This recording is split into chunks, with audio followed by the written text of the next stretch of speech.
Good morning. It's Monday, March 31st. Thanks for joining me. I'm Philip Streible, Chief Market Strategist at Blue Line Futures. So we get a lot of people calling in inquiring how to trade futures. And if you never traded futures before and you're passionate about the precious metals, you might want to consider the 1 ounce gold contract as your starting point.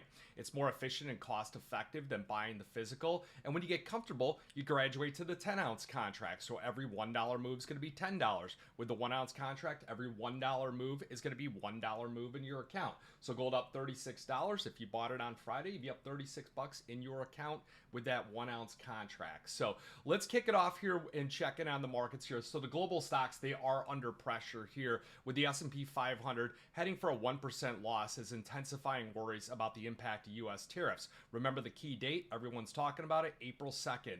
This is when the U.S. plans to announce sweeping reciprocal tariffs that threaten to deepen the trade war and impacting global economy. So the risk of tariffs has led to about a 5.1% sell-off in the S&P 500 for the first quarter. It's wiping out about $5 trillion off the value of U.S. equities since late in February. So Goldman Sachs, they cut their S&P 500 target for the year to around 5,700 points, citing higher recession risks and tariff uncertainty. So some notes from their reports. I get all the Goldman Sachs, JP Morgan, and also the Morgan Stanley reports, and I generally read them over the weekend.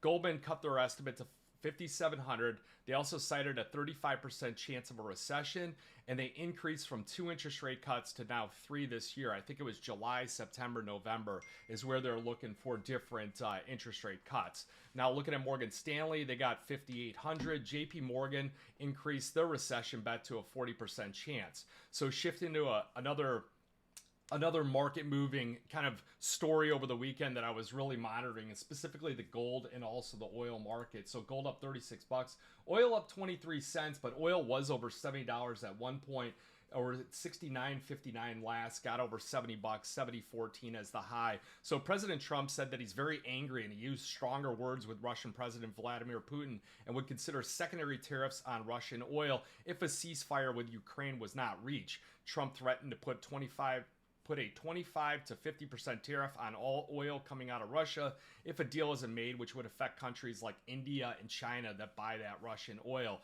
Trump also mentioned considering secondary tariffs on Iran and threatened to bomb the country if it doesn't sign a deal renouncing the nuclear weapons. So that was really strong, and I thought that would send that oil up like $1.50 to $2, if not, and then maybe it would come off during the session because of the recession risks here rising. You're going to see oil consumption come down a bit. So that's just some general thoughts on those stories. Now, something to note, sticking on the Russia theme, is wheat. Wheat prices fell to their lowest in July due to improved weather conditions in Russia and the U.S., which should boost yields on the upcoming harvest here. So some uncertainty surrounding Russia-Ukraine ceasefire negotiation, as well as poor demand and weak technicals, those also contributed to the decline in the wheat market. So that's something that we're just monitoring because of the fact we have the USDA report. Many of my clients are farmers and do trade in the agricultural markets in conjunction with the precious metals market. So the U.S. Department of Agriculture, they're going to announce their annual prospective planning report here.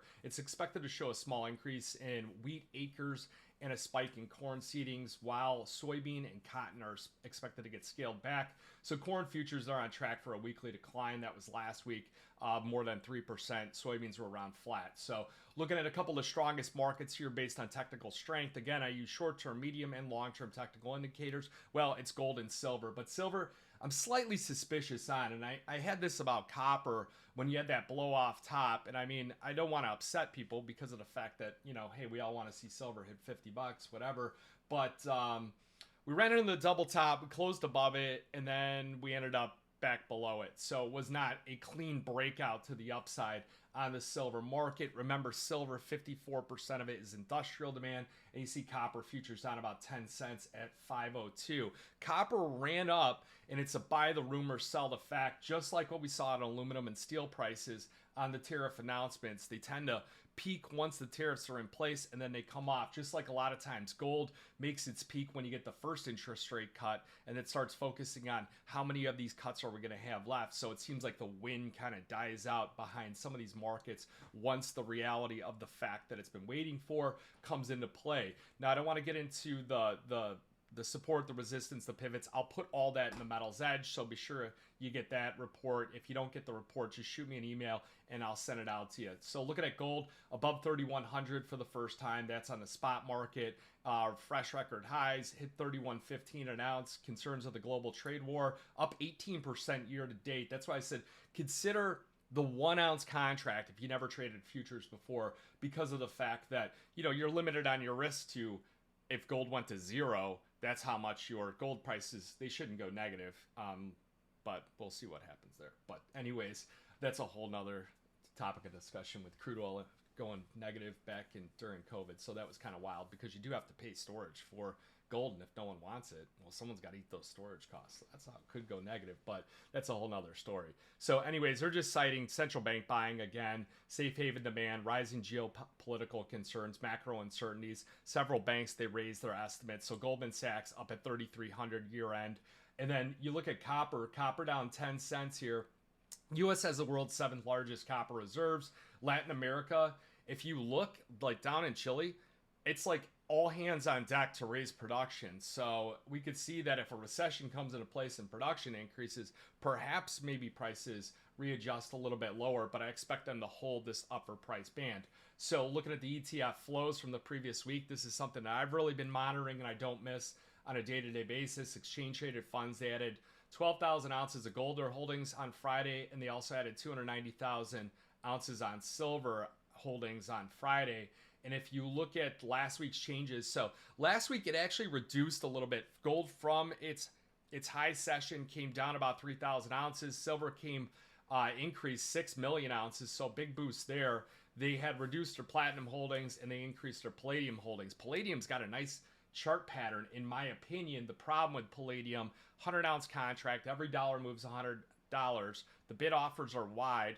The contract seems to just move erratically, and if you have stop losses in there, you can't like officially put it at places that I would logically put it, so that the particular market doesn't match the characteristics that I look for generally when I trade a market. So year-to-date change, gold up 6%, silver up 0.4%. Those are the ETF flows, and you get the gold-silver ratio back at 90-1. So I'm telling you, gold extending its gains, safe haven demand, things like that. You get silver kind of piggybacking copper and really struggling here at the moment, and copper's following aluminum and steel and everything else that's weighing in on these tariffs. So silver might have a little bit of a challenge here at the moment. So we got some key events coming out this week. The Treasury market's set to end the month strong. Investors are focused again on the trade war. The labor data that may impact Federal Reserve's interest rate policy. You're going to have employment data. It's the March jobs report that's going to impact, again, inflation and, interest rate expectations here. And you're seeing some of these banks go from 2 to 3 cuts here. So you're going to have manufacturing, construction, jobs. You're going to have speeches from some of the Fed officials, including Chairman Jerome Powell. So a lot on the docket here, a lot to discuss here in this particular video. But if anybody needs a ceiling fan installed, I installed 3 of them over the weekend. I got 4 more to go. I got a backup career in demolition of houses and in the remodeling here. So it's going to be a futures flipping show in the houses here. So try and coordinate trading and house flipping. So it's getting off topic. You guys got any questions, reach out to me. Call the trade desk here. Be sure to get the chart pack. I'll be updating that here later on today. Be away from the desk here for a brief period of time from about 9:30 to 10 into a meeting. And then if you got any questions, again, reach out to the trade desk. Remember, futures option trading does involve risk of loss. May not be suitable to all investors. Good luck, good trading.